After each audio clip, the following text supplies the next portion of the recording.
Have you felt like the CMO of your family, the chief medical officer? Well, if you have, there are some things that you definitely need to know, and Nurse Barb is here to tell us. Okay, chief medical officer, Barb. I mean, that's what everyone wants to be in their home, right?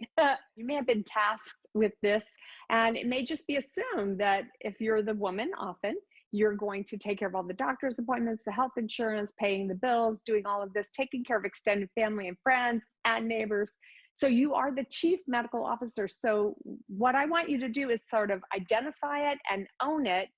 And I want you to do 5 things. And this could not be more important right now with COVID, with the wildfires, et cetera. Okay, all right. So what's the first thing you need to do? First, number 1, get yourself a pad and start making a list of all the things that we're going to talk about. And number 1 on the list is your own self-care.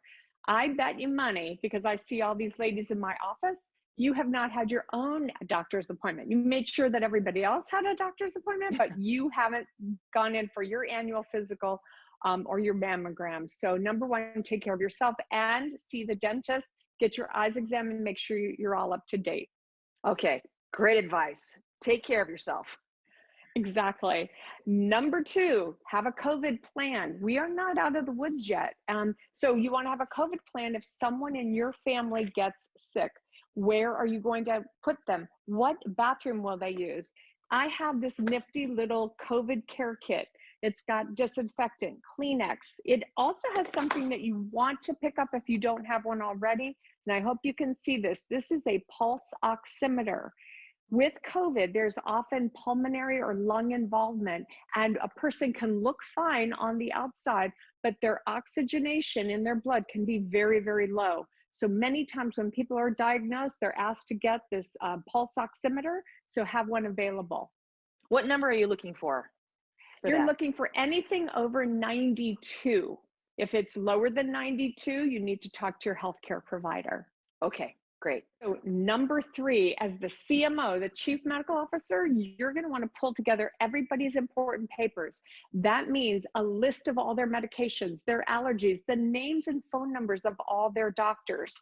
You're going to want to put that maybe into something like this, or put it on a thumb drive. So if you have to evacuate from an earthquake or an emergency, you can have it on a key ring. All of that important information in one place. You can just grab it and go. Okay, that's great advice. I like the thumb drive, and then you always have it. Right, exactly. The other thing is number 4 is your home, right? Your home, and especially right now with wildfires, you can have a drawing of your home and make a note of where the gas line is so you can turn off the gas. If you don't have the tool that you get at the hardware store, you can use a simple crescent wrench and you turn it clockwise. You turn it clockwise just a quarter of a turn to turn it off, okay? Okay, yeah, great advice. Okay, and then finally, there's an emergency feature. I know I love this one.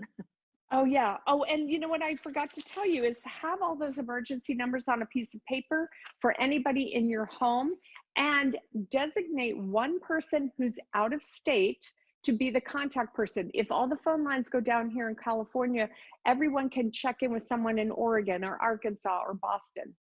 Okay. So finally, your phone. I didn't know this until recently. You have an emergency SOS feature on your phone, no matter what kind of phone you have, and you can download the instructions online. What it does is when you hit a certain, you slide or you hit something, it calls 911 for you, and it alerts all of your emergency contacts. Love it.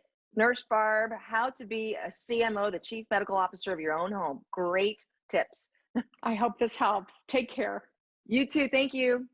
You're welcome. Bye-bye.